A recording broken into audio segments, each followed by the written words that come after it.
弯弯雎鸠，在河之洲。窈窕淑女，君子好逑。参差荇菜，左右流之。窈窕淑女，寤寐求之。求之不得，寤寐思服。悠哉悠哉，辗转反侧。参差荇菜，左右采之。窈窕淑女，琴瑟游之。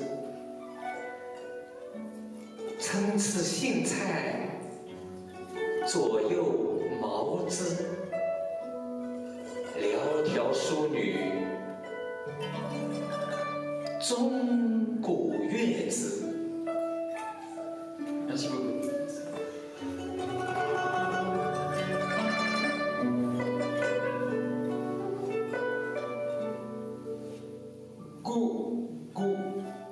Chante les balbuzards depuis l'îlot sur la rivière. Une jeune fille discrète et secrète convient au gentilhomme. Les nymphéas, petits ou grands, sont ballottés ici et là. Je cherche du lever au coucher une fille discrète et secrète. Je la cherche sans la trouver, j'y pense du lever au coucher. Ah, ô vous, ah, je geins en tournant et me retournant. Les nymphéas, petits ou grands, ici et là, on peut bien les cueillir. Cette fille discrète et secrète, luttes et sitars, accueillez-la. Les nymphéas, petits ou grands, ici et là, on les emporte bien. Cette fille discrète et secrète, cloche, tambour, ravissez-la.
Et ce poème entre dans le manuel scolaire, donc, et je vois que dans la traduction de Pierre, en fait, il est plus ou moins, oui, il est obligé de prolonger un peu les prononciations pour chaque vers, parce que pour un poème classique chinois, par exemple, pour ce poème, chaque vers a 4 caractères. Donc, quand un caractère chinois représente une seule prononciation, donc 4 caractères représentent 4 prononciations. Déjà, dans la musique, vous pouvez entendre qu'il y a une répétition il y a un refrain. Mais comment le faire renaître dans une autre forme, appelée un poème, et dans la langue française moderne? Je pense que Pierre y a beaucoup réfléchi, je pense. Et déjà, je pense que sa première traduction représente un certain succès, à mon avis personnel. Donc, j'imagine plus il traduit, plus il a sa confiance plus grande. Donc, 4 caractères, et puis dans un vers traduit en français, quand même, Pierre a fait tout pour trouver un vers pas avec quatre prononciations, c'est pas possible, parce que traduire ce poème dans le même, c'est impossible. Donc Pierre, dès le début, peut-être il rêve de proposer un autre. À mon avis, la traduction d'un grand poème est condamnée à être un autre, jamais le même. Même si dans sa valeur, non. C'est comme un appel et pas son écho, mais sa réponse. Mais la réponse correspond peut-être au sens essentiel, mais jamais le même. Donc c'est pas un art qui trouve son identité, son même en fait, mais un autre. Je pense que Pierre, peut-être dès le début, a tenté de faire renaître une autre forme, mais Pierre aussi, qui a sa musique. Et il a des vers traduits comme il cherche du lever au coucher, tout ça. Ça répond bien. Et je suis une fille discrète et secrète, crête, tout ça. Je pense que peut-être tu as travaillé beaucoup là-dessus. Cette question des comment on peut faire passer un poème de 4 syllabes en français alors que vous prenez déjà 4 syllabes en chinois, ça veut dire 4 mots. Et dans la grammaire du chinois, souvent, les relations syntaxiques ne sont pas marquées par des prépositions, des choses comme ça. Donc il y a plein de petits mots qu'on est obligé de mobiliser en français, ou des déterminants, des choses comme ça, qu'on est obligé de mettre en français, qui n'existent pas en chinois. Et donc, quand vous utilisez des mots qui d'abord sont monosyllabiques, et ensuite qui ne sont pas reliés par des connecteurs syntaxiques ou logiques, vous pouvez donner beaucoup plus d'informations en 4 syllabes. Vous pouvez presque faire une phrase complète en 4 syllabes, que vous ne pouvez pas évidemment en français, puisque vous utilisez des mots qui sont plurisyllabiques, par exemple secrète, il y a 2 syllabes, et puis vous utilisez des connecteurs logiques, des conjonctions de coordination, des déterminants, ce genre de choses qui vont aussi rajouter. Et c'est vrai que dans mon travail de traduction, il y a eu une grosse partie du travail qui a été de brasser la matière linguistique jusqu'à trouver la manière la plus économique de formuler des vers qui, sans parvenir tout à fait à l'économie du chinois, pouvaient quand même offrir une espèce de percée minimaliste comme ça, qui ferait écho à cette quelque chose qui relève à la fois de l'extrême simplicité et de l'extrême densité, puisque moins vous avez de caractères, plus c'est dense, et en même temps, plus la phrase est simple. Et cette conjonction des deux m'a demandé, a demandé 2 versions, c'est-à-dire qu'à chaque fois, dans une première version, j'essayais comme une espèce de version mot à mot dans laquelle on essayait de redonner l'ensemble des connotations, etc. Et puis ensuite, un second travail où on change de perspective. Là, on essaie de trouver des formules qui puissent prendre en même temps quelque chose d'économique. Alors, on parle de discrète et secrète, par exemple. Ça, c'est quelque chose que... C'est une aberration de traduire le vers chinois par discrète et secrète, puisqu'en fait, c'est une jeune fille qui est retirée. Traduire par discrète et secrète, on a l'impression que c'est des caractéristiques psychologiques. discrète, on a l'impression que c'est une caractéristique psychologique. En fait, dans l'original chinois, on ne dit pas qu'elle est discrète, on dit que c'est une fille retirée, une jeune fille retirée, donc c'est plutôt une caractéristique sociologique que psychologique. Le problème, c'est que si vous traduisez en français par une jeune fille retirée, on va imaginer une jeune fille au couvent, et comme c'est un poème de mariage, on ne voit pas pourquoi le jeune homme, le gentilhomme, irait chercher à se marier avec une jeune fille du couvent. Ça ne marche pas.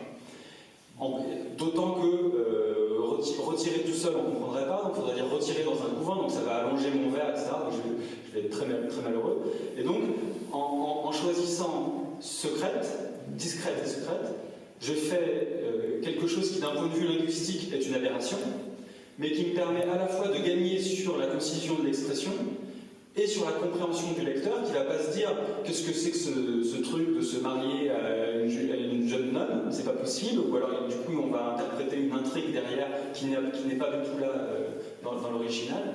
Et donc d'une certaine manière c'est être infidèle dans la signification pour retrouver dans d'autres dimensions celle de la concision, de la musicalité, de l'image et de la comment dire, éviter un contresens.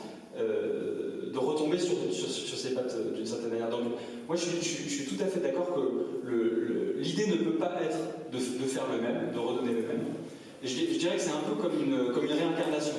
Il s'agit de réincarner le poème. Si la personne qui meurt se réincarne en elle-même, c'est pas une réincarnation, c'est qu'elle n'est pas morte. Donc, s'il y a réincarnation, ça veut dire qu'il faut faire le deuil de quelque chose. Il y a quelque chose qui meurt. Mais il y a quelque chose qui peut renaître. Et donc le boulot, après, c'est pour ça aussi qu'il y a un intérêt à ce que ce soit des poètes qui traduisent des poètes et pas simplement des linguistes. Je dirais que quand un poème est mort, un linguiste peut faire une bonne autopsie, mais un poète peut le faire renaître. C'est seul un poète traducteur imagine ou ose imaginer le faire. Et Pierre l'a fait, oui. Donc la traduction a été faite vraiment à partir du texte. Je peux imaginer combien d'heures il a pris pour lire, relire, écouter, réécouter le texte. Mais enfin, la traduction en français a été reformulée surtout poétiquement grâce à son talent du poète. S'il n'est pas poète, il n'ose pas le faire. Donc c'est à partir du texte.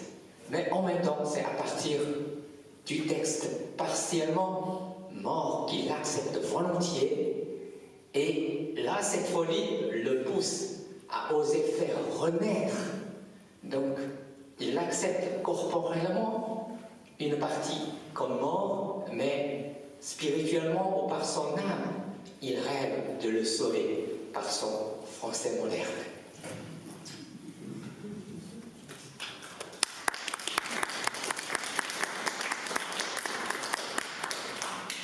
Bravo, on est à un point essentiel. En fait, je crois qu'il y a une performance du travail de Pierre parce que son vers, son chant, est à la fois flexible et simple. Il s'est débarrassé des lourdeurs du premier traducteur couvreur.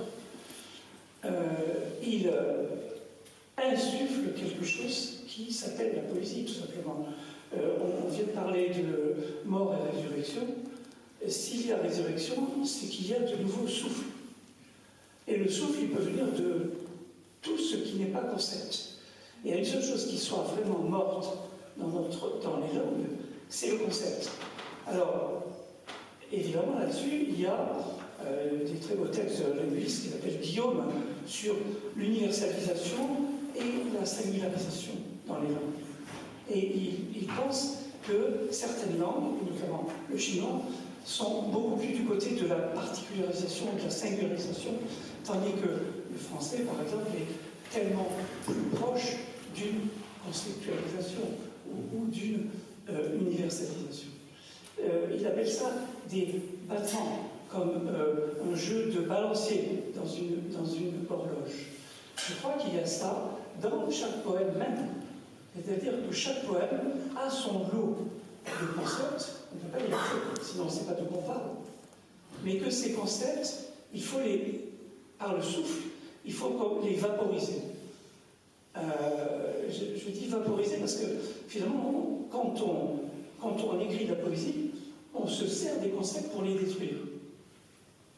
On se sert des concepts pour les détruire, c'est-à-dire pour fixer de façon extrêmement rapide, quelques microsecondes, l'image qui vient à propos d'un concept et l'idée qui vient à propos d'un concept, mais que le concept lui-même doit disparaître en tant que concept. Parce que lui, il n'a affaire qu'à l'intelligence. Et le poème n'est pas affaire d'intelligence. Et le poème est affaire de sentiments, d'ambiance, de monde. Par conséquent, ce jeu du concept qui apparaît nécessairement pour pouvoir désigner quelque chose, par la vertu de la poésie, et c'est ce qu'a fait très bien Pierre à mon sens, par la vertu de la poésie, est soufflé. Voilà. Le concept est soufflé. Et il ne laisse que la trace de son image et de sa connotation. Je ne sais pas si vous êtes d'accord avec ça. Pour répondre à cette question et remarque en même temps, je voudrais qu'on lise Schelling. Et avant ça, je vais dire juste en 2 mots pourquoi ça répond à ce que vient de dire Arnaud. D'abord parce que Schelling, c'est le premier poème des Qingfeng, et peut-être on peut dire que Feng, le mot qui signifie style, les styles de poème, signifie aussi l'air par rapport au souffle. C'est aussi le vent. Le style d'un poème, c'est aussi son air, son vent. Et c'est un poème dans lequel il y a plusieurs choses qui sont intéressantes. D'abord, c'est le fait qu'il y a une onomatopée, il y a beaucoup d'onomatopées dans le Shojing, et souvent je les ai traduites par des onomatopées, et parfois en essayant d'être le plus proche de l'onomatopée chinoise. Ce qui pose un problème, c'est que les onomatopées en chinois sont écrites avec des caractères, donc elles ont aussi une signification. Alors que si vous écrivez une onomatopée en français, vous n'avez que du son. Donc là, déjà, vous perdez quelque chose. Donc là, la première raison, c'est aussi pour faire entendre quelque chose qui, pour le coup, est le contraire du concept d'une certaine manière, le pur son d'une onomatopée. La deuxième raison pour laquelle je voudrais faire entendre ce poème, c'est parce qu'on parlait tout à l'heure de cadavre, et il est question de cadavre. Et la troisième raison, c'est parce qu'il y a un concept qui m'a donné beaucoup de peine à la traduction, c'est le concept de Junzi. Et le concept de Junzi, c'est un concept central du confucianisme, qu'on peut traduire par prince ou par gentilhomme. Dans le premier poème, vous aviez gentilhomme. Ici, je le traduis par prince. Et en chinois, c'est toujours le même mot, c'est toujours Junzi. Et c'est le concept de quelque chose qui signifie à la fois la vertu, l'excellence morale, le pouvoir politique bienveillant, etc. Donc quelque chose comme un bon prince intelligent, beau, fort, etc. Toutes les vertus qui sont unifiées dans ce concept du bon roi, du bon prince. Et moi, j'ai pas trouvé de mot en français qui permettait de rendre compte de Junzi. Et donc j'ai dû le traduire. Alors là, tout à l'heure, tu parlais de vaporiser. J'ai dû vaporiser le concept dans la traduction en choisissant en fonction de chaque contexte. Est-ce que là, la dimension du Junzi qui est intéressante, c'est sa dimension morale? Est-ce que là, on parle du fait que c'est l'homme politique? Est-ce que... etc. Donc on va lire... Et en plus, c'est un poème, dernière raison, c'est un poème dans lequel il y a le vers « Je m'assieds et joue de la cithare ».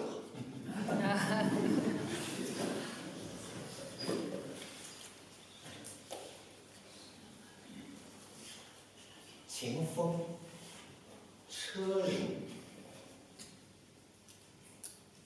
有车辚辚，有马白颠。未见君子，世人之令。班有期，夕有利。既见君子，并作苦涩。 今者不悦，逝者其敌。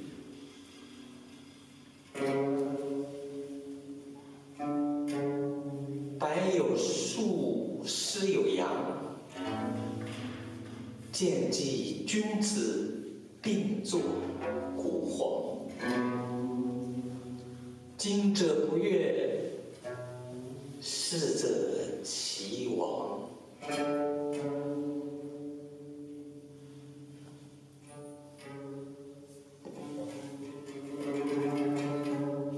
Air de Chine. Char Vlin.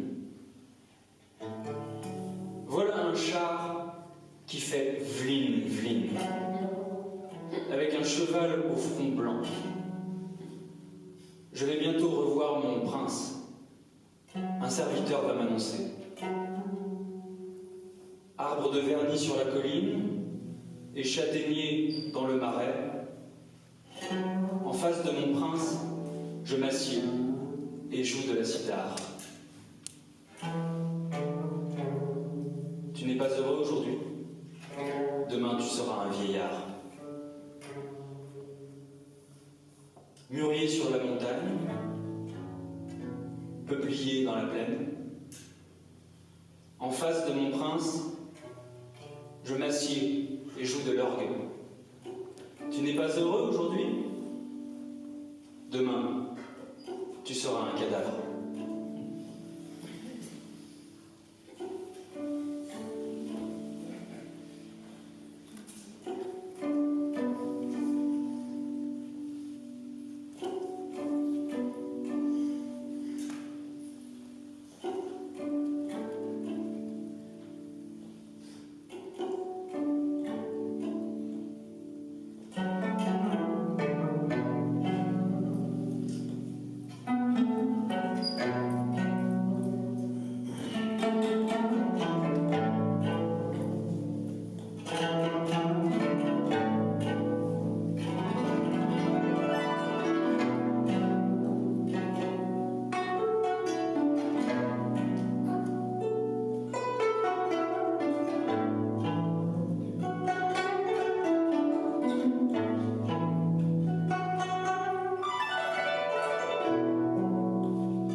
Alors évidemment, ce poème initial, qui est si fondamental dans la poésie chinoise, on pourra en parler très longtemps.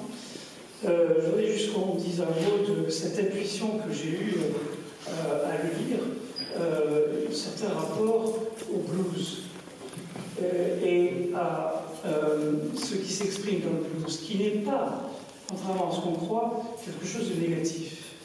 Évidemment, il y a trace dans le blues des sévices qu'on a fait subir au peuple noir, mais c'est retravaillé, c'est transformé par une profonde expression vitale. Alors, peut-être il y aura un mot à dire là-dessus, et puis on passera à Soutraille, celui-ci, qui a aussi beaucoup de choses à dire sur ce travail. Donc, le poème que tu as traduit et le blues.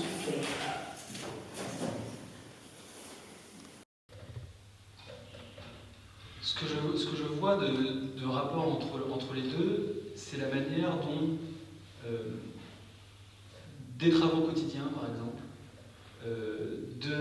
des travaux des chants, on est capable des gens qui ne sont pas des intellectuels, des poètes professionnels, sont capables de trouver dans les rythmes du travail des ressources pour fabriquer ensemble une représentation, on parlait tout à l'heure de l'épopée, une représentation de la vie collective, et peut-être que le blues avait aussi ce rôle un peu d'épopée en fusion pour les esclaves, pour les travailleurs esclaves.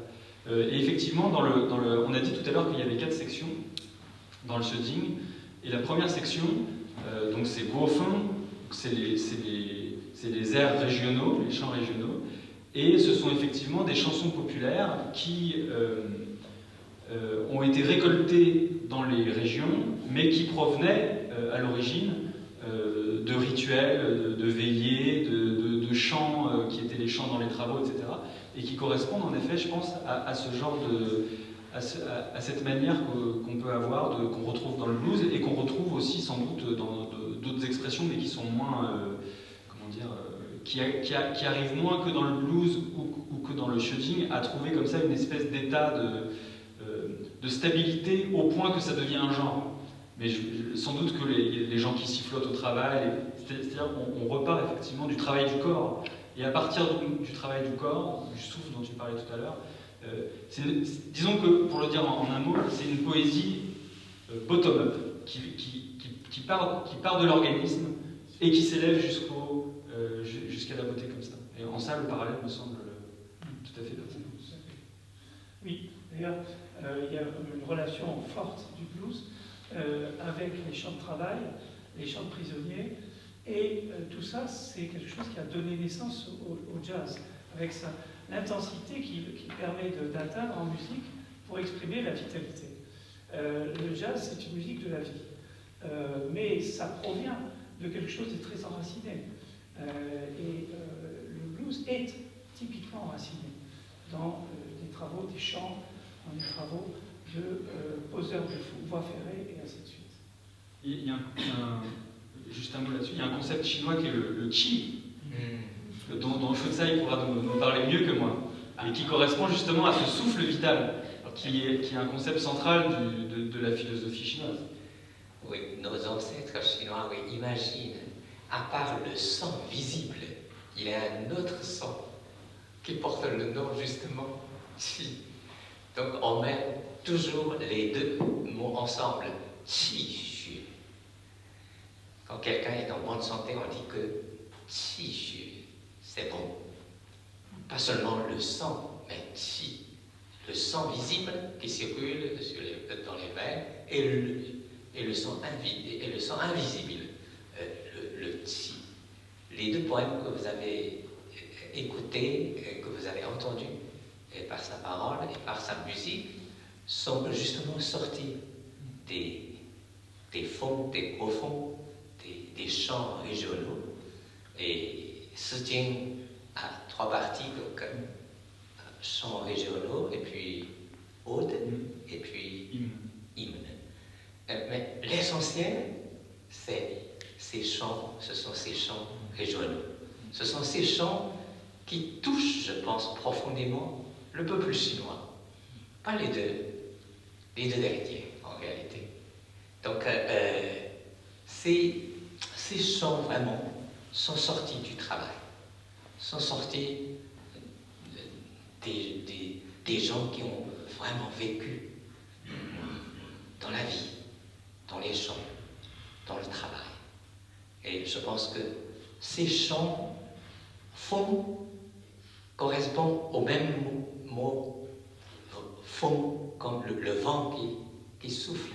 Donc peut-être ce sont ces chants qui voyagent, qui soufflent librement dans l'air, dans l'espace. On l'appelle, ce sont ces chants régionaux. Quand on parle de la poésie chinoise, souvent on dit qu'en un mot, c'est 3 mots. C'est Feng, Ya, Song. Mais je pense en un mot, c'est Feng. Et on retrouve cette ambiguïté dans le mot français air, comme un air de musique et l'air qui souffle. Feng, c'est la même chose.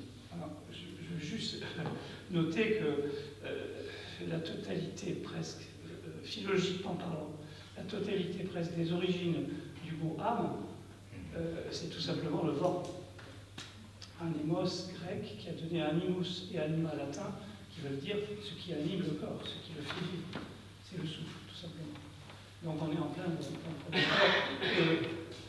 Choutraille, je voulais qu'on passe à ta propre recherche. Tu m'as dit tout à l'heure, quelque chose qui m'a beaucoup intéressé, c'est le sens de ton nom. Est-ce que tu me permets de le dévoiler? Oui, en fait, je m'appelle Shu Tsai, parce que Tsai, ça ne se prononce pas vraiment en français, donc tes amis français, oui, le prononcent comme Kai, Shu Kai, oui, c'est plus sonore, oui. Shu, c'est arbre, c'est un arbre, oui. Tsai, je pense qu'il y a 2 sens qui s'opposent. Ça peut être à la fois génie et imbécile. Il faut choisir. Donc, en haute école, après que j'ai dit ça, j'ai ajouté en disant que c'est pour ça que ma vie est contradictoire. Alors justement, ma propre recherche en philosophie s'appuie sur le problème des mots contradictoires dans les plus anciennes langues. Et il se trouve que la philosophie qui m'intéresse, c'est-à-dire celle des présocratiques en Grèce ou bien des romantiques allemands, ce sont des réflexions sur la contrariété, non pas contrariété logique, mais contrariété réelle. C'est-à-dire la même chose est double. À la fois, par exemple, le ciel, c'est l'arbre visible, et la terre, ce sont les racines. Vous ne pouvez pas comprendre l'arbre sans cette opposition entre la clarté lumineuse et les racines noires. Donc, ça, c'est quelque chose qui traverse toute la philosophie. Et ce qui m'intéresse, c'est justement de chercher chez tous les philosophes la présence de cette contradiction qui n'est pas logique, qui est une contradiction réelle, qui est finalement la vie. Donc maintenant, c'est à toi de nous révéler ta recherche. Donc Pierre, c'est peut-être aussi l'art poétique. C'est cette contradiction qui tisse un vers, qui crée en même temps, oui, un ton haut et un autre bas, oui, un océan et puis une montagne. Est-ce que tu veux nous parler de ta recherche, s'il te plaît? Peut-être, Pierre, je ne sais pas si tu es au courant de cette anecdote. On accepte, oui, puisque c'est le premier et c'est le meilleur livre, c'est l'origine de la poésie chinoise, ce Siting. Donc, on accepte que, à part quelques auteurs identifiés, la majorité des auteurs anonymes.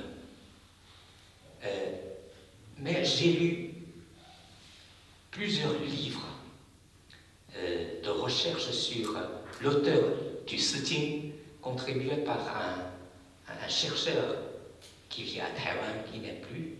Et ça m'a donné une surprise. Et comme c'est Pierre, lui seul, qui a, par sa folie, qui a fait cette traduction, donc c'est un seul auteur, un seul traducteur-auteur, un traducteur et peut-être au niveau de la poésie, et co-auteur de ce poème. Cette anecdote, le fruit de ce chercheur qui a vécu à Taïwan, lui, il s'appelle Li Chengdong. Il s'appelle Li Chengdong. Ses livres ne sont pas traduits ni en anglais, ni en français. Sinon, absolument, il faut que Pierre les lise. Mais je pense que même en chinois, il va le lire. Je veux qu'il soit en courant. Ce Li Chengdong a écrit plusieurs livres pour nous dire que, en fait, tous ces 305 poèmes sont sortis d'un seul auteur.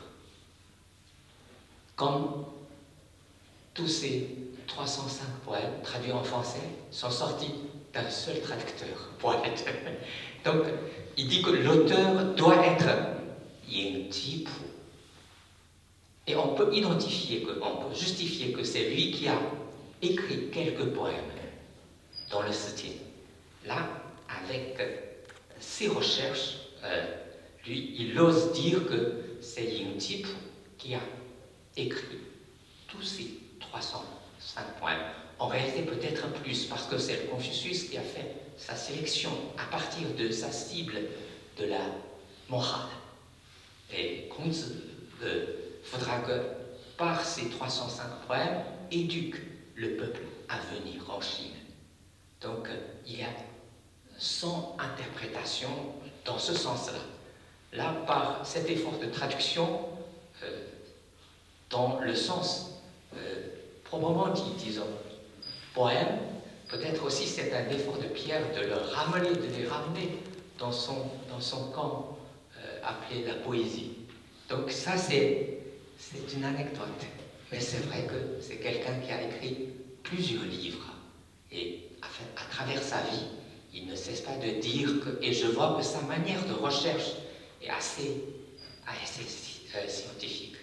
Il a fait des calculs, il dit que en fait c'est ce Ying Ji Pu qui a accompagné l'empereur pour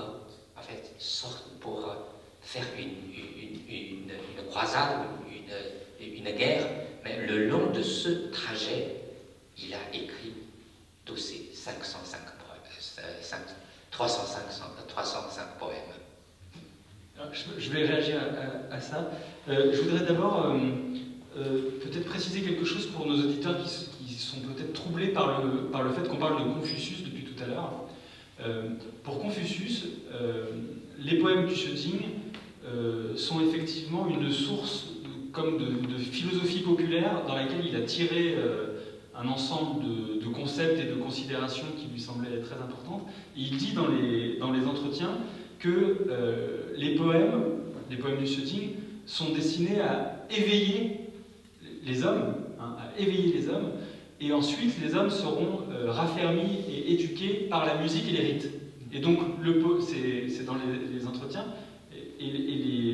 donc il y a l'idée que la poésie est au cœur du dispositif d'éducation des hommes, d'un dispositif, si vous voulez, humaniste d'éducation des hommes. Pour que les hommes deviennent des hommes, il faut éveiller leur intelligence par la poésie. Et ensuite, une fois que cette intelligence est éveillée, la musique puis les rites vont l'affermir et la consolider. Donc, c'est pour ça que la poésie est si centrale pour Confucius, parce que c'est là où on peut toucher la naissance de l'humanité en l'homme. Ce qui pour nous, Français, est un petit peu exotique comme considération. On a peu on a peu de philosophes qui mettent à ce point l'accent sur l'importance vraiment fondamentale de la poésie. Alors sur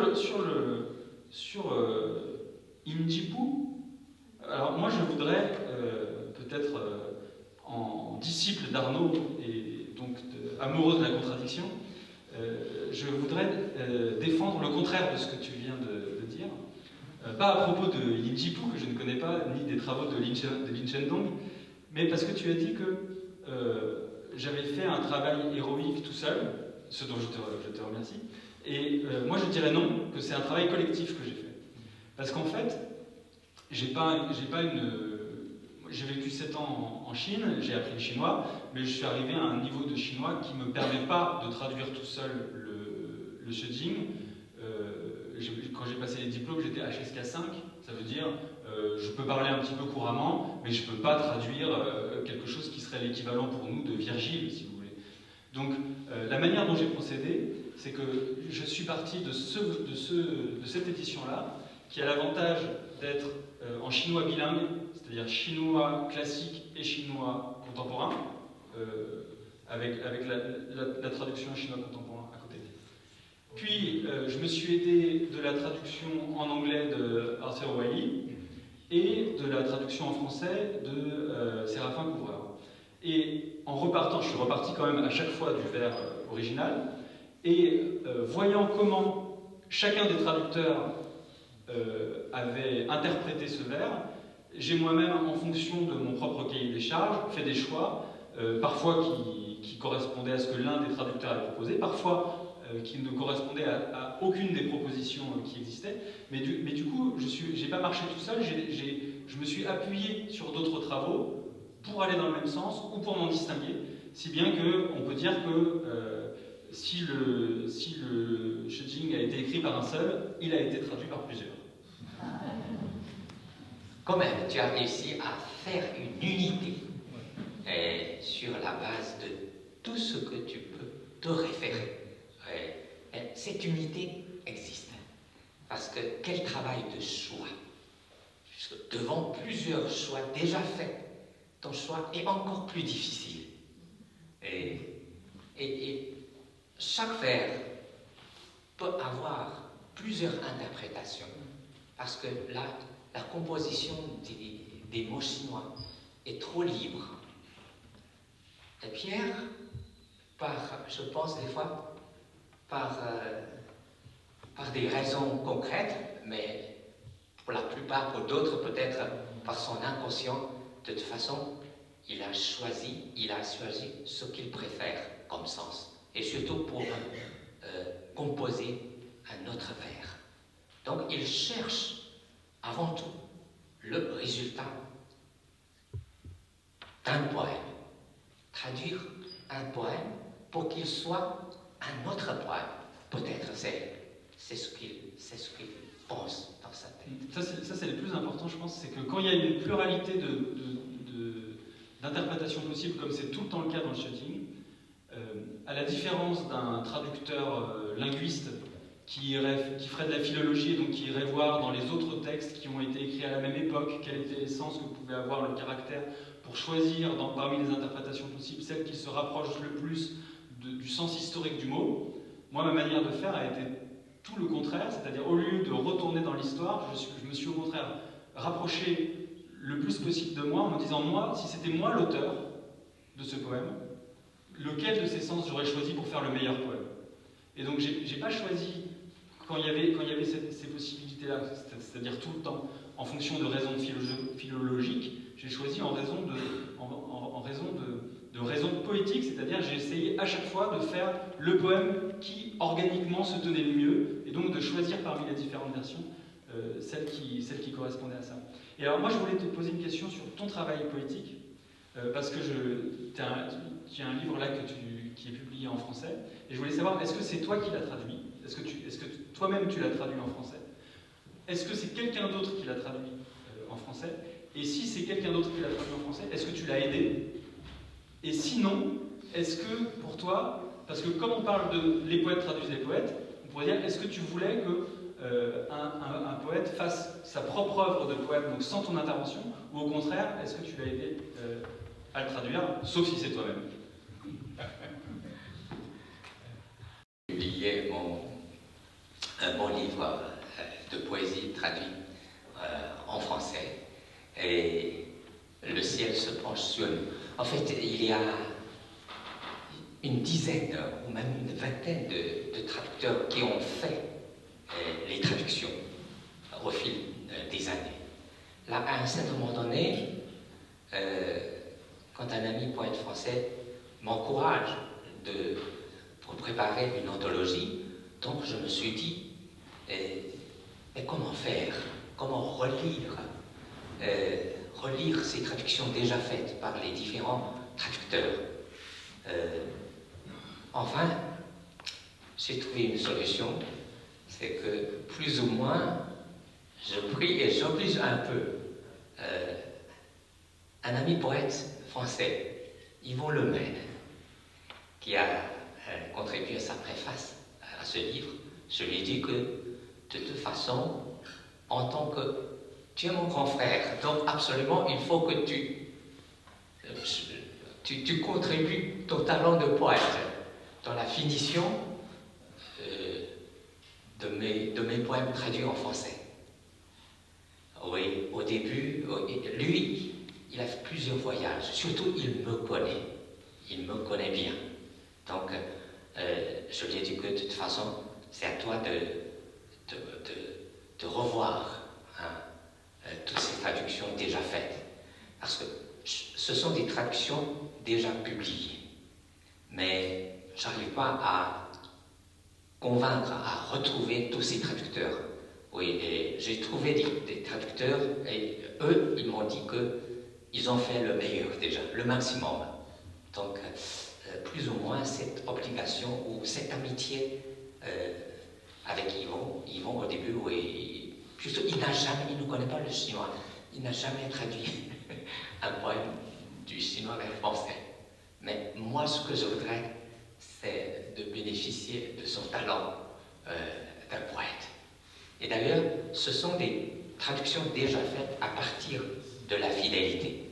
Et à mon avis personnel, traduire un poème, l'essentiel n'est pas la fidélité. Et quelle fidélité? Donc, c'est de traduire un poème pour qu'il soit un autre poème, dans une autre langue. Donc moi, je cherche le résultat poétique. Donc enfin, c'est Yvon. C'est Yvon avec son talent, c'est Yvon qui a fait la relecture, et avec le temps, ça l'intéresse. Donc plus il travaille, plus son intérêt augmente. Donc, après il m'a dit que mon travail est immense. Il faut que mon nom soit mentionné, parce que c'est presque un travail de réadaptation. Donc, il a même accéléré un peu mes vers. Il dit que tes vers sont un peu trop lents pour moi. Et je pense qu'il faut les accélérer un peu. Donc, je les coupe à mon gré. Est-ce que tu es d'accord? Si tu es d'accord, je le fais. Si tu n'es pas d'accord, tu les recorriges. Mais après tout ce qu'il a fait, je lis et je demande l'avis des amis poètes français, donc j'accepte. Donc en fait, ce sont des traductions qui s'éloignent un peu de mes textes en chinois. Des fois même j'accepte pas un changement, c'est pas une erreur, mais le vers en français, miraculeusement, arrive au sens que je préférais. Parce que moi, en tant qu'auteur, je sais ce que je voulais écrire. Donc j'accepte. Et puis, je le laisse aussi accélérer un peu mes pas, en fait, le rythme. Donc, d'un coup, mes poèmes traduits en français sont devenus plus longs que les originaux. Ça fait comme ça. Et enfin aussi, moi, je me mêle aussi de ce travail. J'ai suivi le conseil du poète, aussi grand traducteur, Jacques Darras. Lui, il m'a dit que s'il s'agit d'une anthologie de tes poèmes traduits en anglais, là, tu n'es pour rien, parce qu'il sait que mon niveau d'anglais n'est pas comme mon niveau de français. Donc, il dit qu'avec ton français, il faut que tu lises, par exemple, à Yvon, pour qu'il puisse entendre déjà. Hein? Et là, ça dit quelque chose d'essentiel. Donc, il dit que toi, tu maîtrises le français, tu parles le français, il faut que tu te mettes de ce travail. Il faut que tu aussi, tu lises, tu relises tes vers, parce que ce sont tes vers, mais il est d'accord aussi que j'accepte qu'ils sont devenus d'autres vers en français. C'est assez compliqué de toute façon, mais je pense que, enfin, mes poèmes traduits en français sont presque devenus des poèmes en français. Ça, c'est ce dont je suis content. Tu vas nous lire, ouais. Tu vas nous en dire un. Peut-être fier. Tu veux que je lise? D'accord. Alors, moi, en français. En français, moi. 我读一首忘掉昨天吧。Lequel tu dis oublions le passé. Oublions le passé.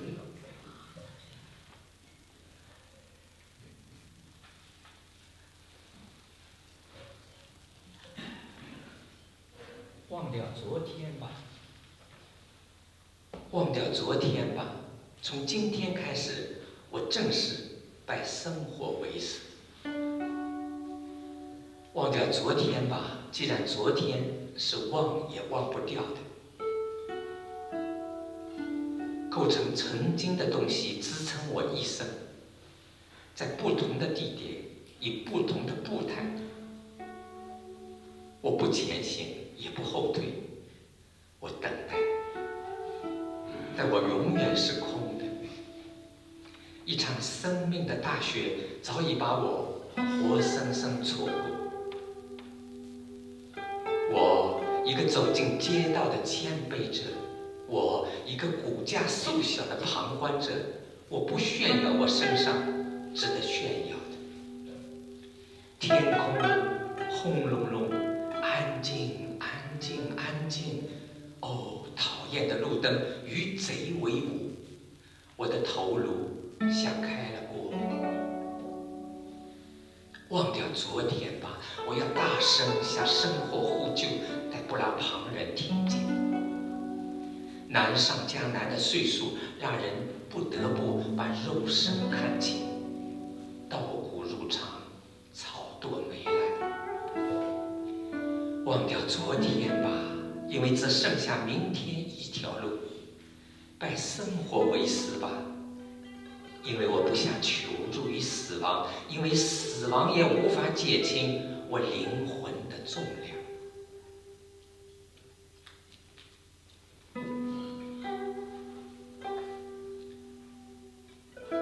Oublions le passé. Oublions le passé. À partir d'aujourd'hui, je choisis la vie pour maître. Oublions le passé. Le passé, de toute façon, ne s'efface pas. Les jours et les nuits d'autrefois soutiennent ma vie dans des lieux différents, sous des pas différents. Je n'avance pas, ne recule pas, j'attends. Je reste ouvert à tout et pour toujours. Depuis longtemps, la neige de la vie m'a évité d'un pas vif. Moi, homme simple, marchant dans la rue. Moi, spectateur petit et frêle, je ne mets jamais en valeur ce qui chez moi pourrait l'être. Le ciel gronde. Silence, silence, silence. Ah, ces affreux lampadaires complices des voleurs. Mon cerveau est en ébullition. Oublions le passé. Je veux me tourner vers la vie, crier au secours même si personne ne m'entend. Avec le poids des années, nous considérerons notre corps avec mépris. Les céréales s'entassent dans le grenier, les bottes de foin pourrissent. Oublions le passé, puisqu'il reste seulement le futur et son chemin. Choisissons la vie pour maître. Je n'irai pas chercher l'aide de la mort. La mort n'allègera pas le poids de mon âme.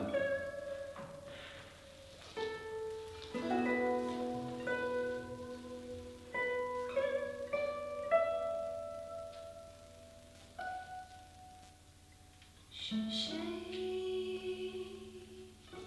在敲打我窗？是谁在撩动琴弦？那一段回忆忘的时光，慢慢地浮现在我的心坎。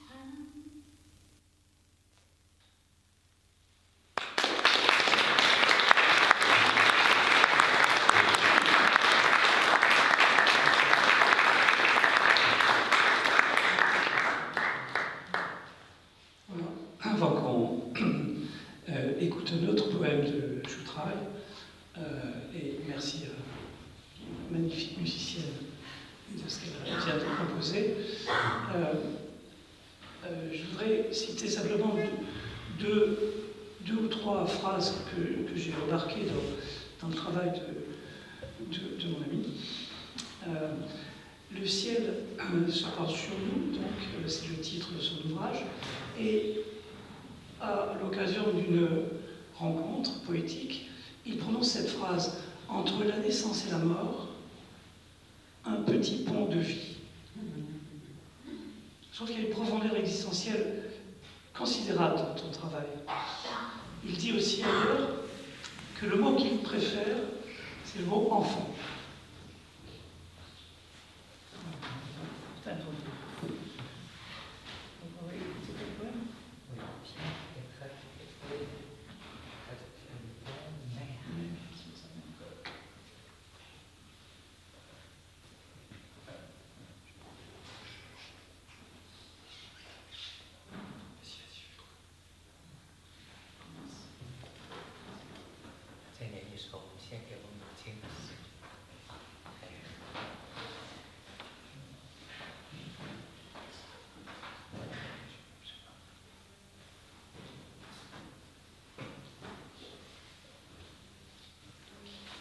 母亲，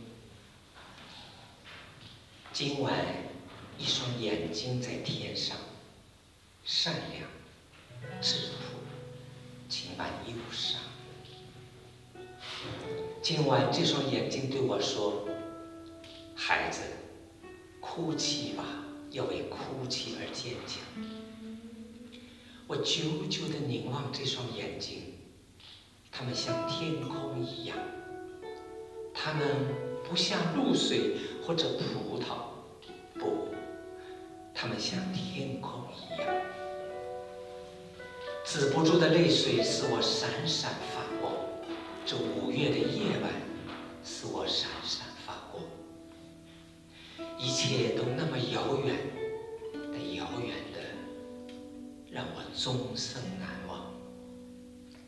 这双眼睛无论在哪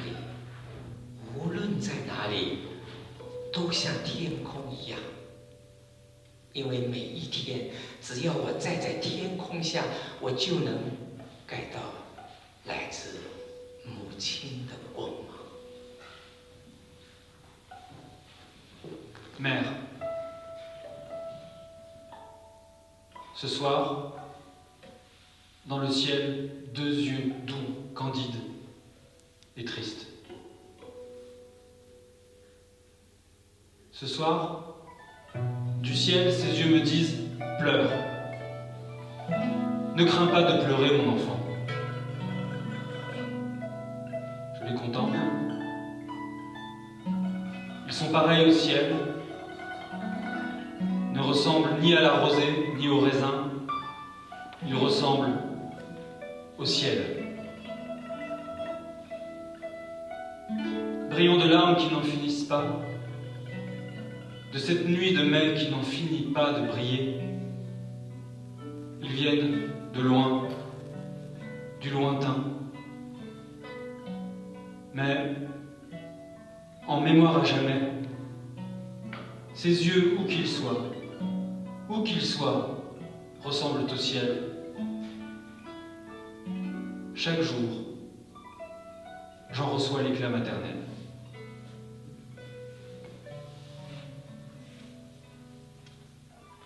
Merci beaucoup.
15 soirs à Pékin, oui, avec l'ambassade de France, nous avons organisé une soirée de lecture dans le cadre du Printemps des Poètes à Pékin.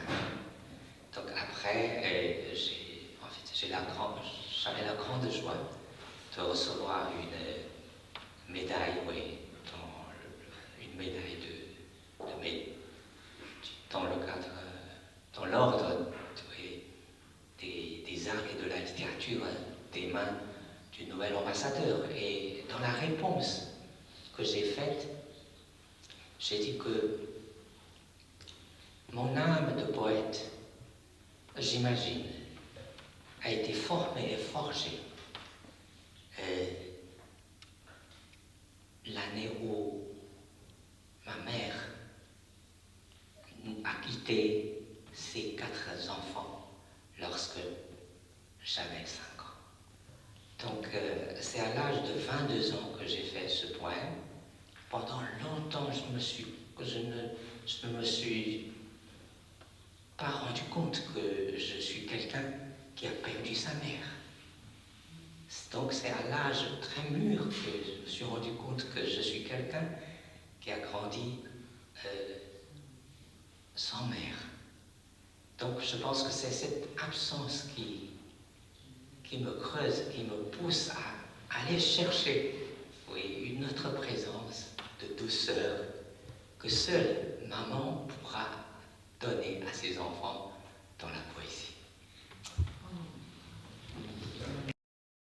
Je voulais tout simplement redire quelque chose qui est souvent rappelé par Chautrail, qui est traduire la poésie, c'est être un poète. Et puis, je voulais peut-être que la poésie, à travers nous, s'engage un peu pour penser qu'elle n'est pas seulement un art, mais qu'elle est véritablement une pensée profonde au service du monde. Voilà, je termine sur ça. Merci à vous.